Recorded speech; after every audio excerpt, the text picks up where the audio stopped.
¿Qué hace a Nier tan especial? Es una pregunta tan simple y sin embargo tan complicada. Y es que sigo sin saberlo completamente. Este video también es un ejercicio para llegar más cerca de lo que pueda esta verdad. Pocos juegos y pocas sagas tienen tanta fuerza de por sí como lo tiene Nier. Tiene un aura especial, un mundo críptico que me enamora cada vez que pienso en él, que captura mi cabeza por días. Un mundo que no te deja ver todas sus cartas, con manías de las cuales ya hablaré, que solo salen cuando el juego está definido por una persona. Si bien son juegos creados por centenares de genios que no reciben el crédito que merecen. La última vez que hablé de un tema similar puedo ver que me faltó poner ese importante asterisco. Hay un asterisco antes de empezar el video. Debo ser de las únicas personas en el mundo que se pasó el Nier Replicant, pero no el Autómata. Si bien también le eché sus horas. Y sé que mucho de lo que voy a decir también aplica a la refinada secuela. Porque Nier es un juego especial.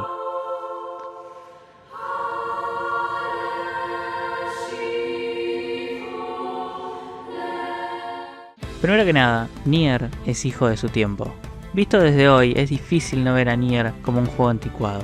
Muchas de sus horas y muchas de sus cosas son aburridas. Sus misiones secundarias son insulsas, casi ninguna es rescatable. Puedo contar las que recuerdo con los dedos de una mano, y son unas 80 o así. La mayoría son de traer materiales a una persona y que lo hagas y te digan, gracias. Bueno, chau, las haces porque bueno, habrá que hacerlas. Hay un porcentaje y ese porcentaje tiene que estar al 100%, para eso jugamos videojuegos. Además de un final y un logro, no te dan nada más. El sistema de mejorar las armas también es tedioso, aburrido y muy insatisfactorio. Es un juego fácil, no me da ninguna gana de subir las armas. Ya coleccionarlas me gusta, pero muy hasta ahí, porque todas se sienten igual. Les soy sincero, esto puede ser perfectamente que yo sea un boludo, pero no tengo ni idea cuál es la diferencia entre que una espada sea ligera, pesada, moderada, muy ligera o muy pesada. Atacás a la misma velocidad, te mueves a la misma velocidad. No sé, no entiendo. Ya sí, en la segunda parte del juego tenés lanzas y espadas pesadas. Pero bueno, ¿qué más da? El sistema de combate está muy bien. No soy ningún crítico para qué tan bueno es. Yo solo puedo decir lo que siento y se siente muy bien. Muy bien cuando luchás contra un enemigo. Regular cuando luchás contra muchos. Todas las luces en la pantalla muchas veces no te dejan ver ni quién ni cuándo van a atacar. Las magias también están muy bien. Si tengo algo que decir es que son demasiado poderosas. Todas son muy fuertes y me salió mucho salir del combo inicial, de disparos con la izquierda y de lanzas con la derecha. Porque ya funcionan muy bien. De lo poco que probé de las otras me parecieron muy divertidas. Pero para ese momento ya básicamente me había pasado todo el juego y podía hacer lo que quisiera. Lo que sí es genial de la magia es Weiss.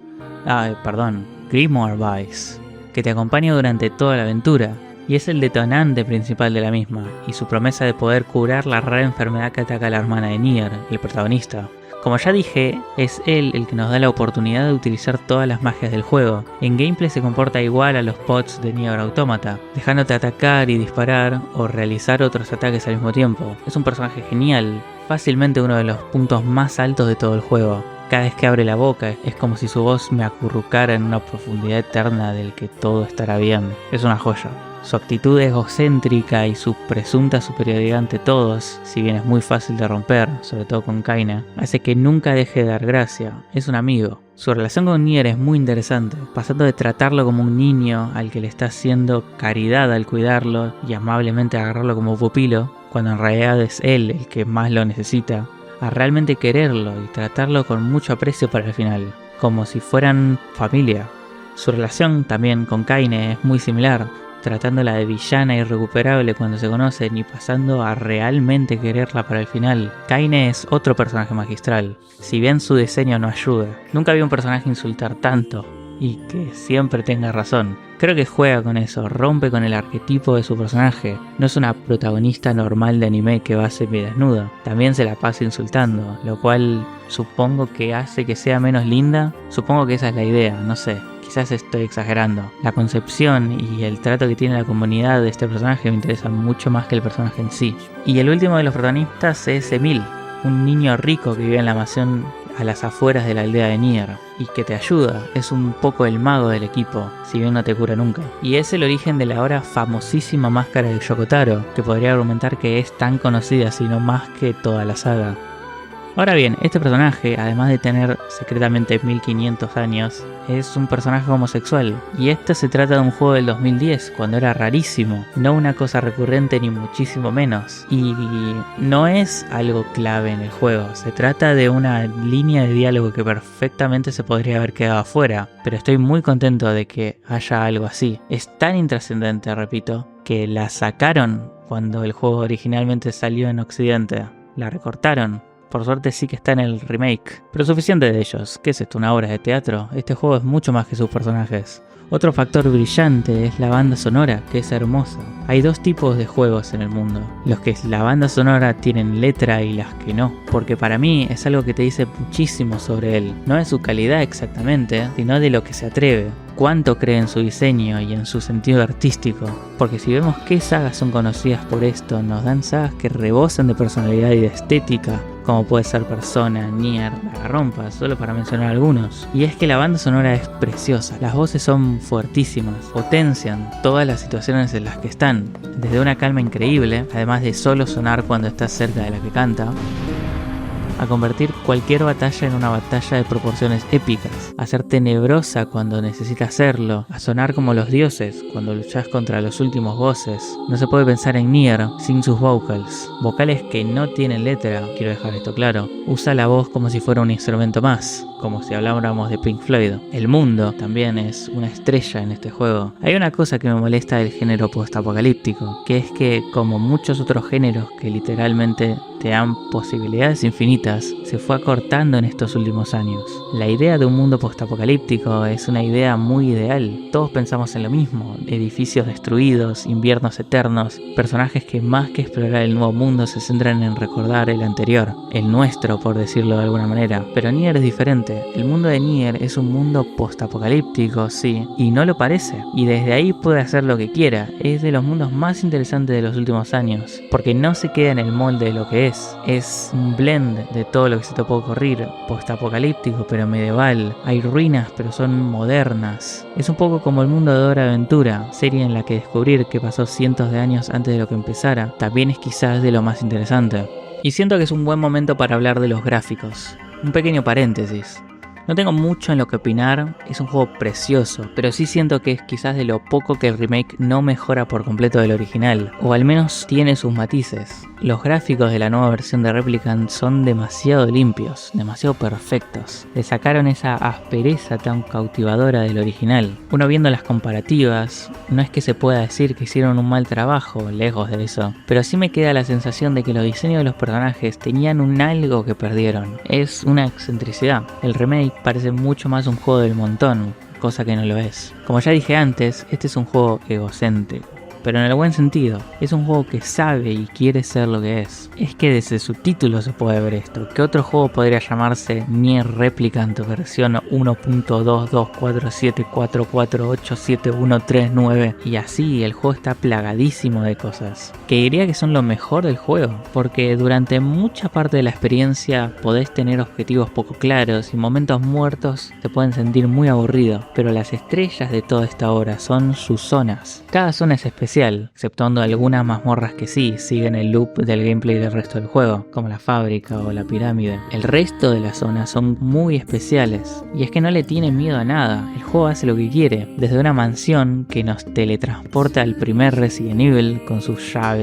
cuadros que se mueven y sus cámaras fijas, además de estar todo en blanco y negro, congelado en el tiempo, un bosque en el que están todos atrapados en un sueño perpetuo y tenés que salvarlos. Pero esta travesía es a través de texto, como si fuera una aventura gráfica o una novela visual de las tochas. Una zona a lo Hades y un barco que te para y te hace recorrerlo con calma. El juego nunca te deja de tirar bolas curvas en lo que estás haciendo de momento a momento. Esto es lo que yo diría es lo mejor que tiene Nier, esa cantidad de experiencias que van por afuera de lo que podríamos decir que es el juego base. Y son cosas que te dan ganas de volver a jugarlo, de mientras lo rejugás decir, oh, ahora viene esta parte, que bueno, poder rejugarlo, como ya explicaré, es una parte clave. Y esto nos lleva a los finales, quizá lo más conocido de Nier,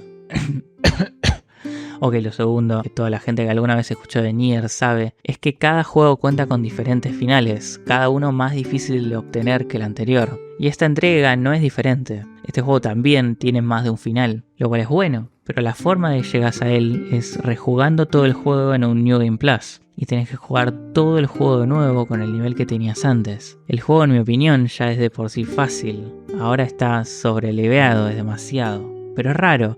El juego sabe que estás haciendo todo lo que estás haciendo, pero no hace nada. Así como tenés que hacer todo de nuevo, o creándote un nuevo desafío, o nada, haciendo como, oh, qué fuertes que son estos enemigos, ah, ya se murieron. El remake de 2021 en parte soluciona esto, haciéndote no rejugar todo el juego, sino obligándote a rejugar solamente la segunda parte, spawneándote después de salvar a Kaine. Esto es, en definitiva, una buena decisión, pero de vuelta tengo mis peros. Al recortar las primeras 3/4 partes del juego, convierte en lo que sí era un desafío tedioso, pero que esa era la idea, y que te hacía rejugar esas partes tan especiales que ya describí. Ibas a esas partes queriendo hacerlas, no como un desafío, pero la experiencia hacía que valiese la pena. En el remake es más una trivialidad, es solamente hacer el último cuarto del juego, pero también es de las partes más aburridas, haciéndote correr por una mazmorra repetitiva en una zona en la que ya habías estado unas 2 veces antes. Y es que sacar el final B, C, D fuera tedioso era la idea. No lo hacías porque el juego te obligaba, lo haces porque querés saber más de la historia. El final A es un final perfectamente conclusivo, es el final que quizás te podés esperar con la historia. Pero eso está bien, si eso es todo lo que querías sacar de este juego, ahí lo tenés, todos terminan felices.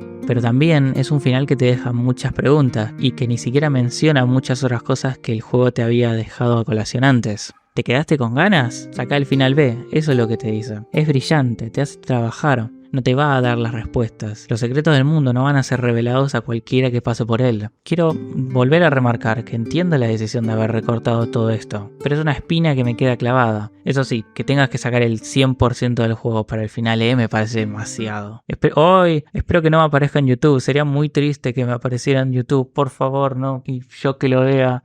¡No! Este chiste se lo copié a Dayo. Entonces, ¿qué hace a Nier tan especial? No lo sé, todo lo que acabo de decir y nada al mismo tiempo, que fue un adelantado a su época en muchos aspectos, que siempre se le ocurren ideas nuevas, que siempre quiere ser más. La historia es preciosa y su manera de ser contada hace que valga todavía más la pena. Quizás también soy yo. No sé si me gustan los juegos difíciles, pero sé que me gustan los juegos tediosos, si es que ese tedio es recompensado, porque si eso está hecho bien, hace que la recompensa valga más aún. Si todavía nunca lo jugaste, si lo tocaste un par de horas y te pareció soso, la verdad que no te puedo culpar, pero dale otra oportunidad, porque Nier es un juego especial.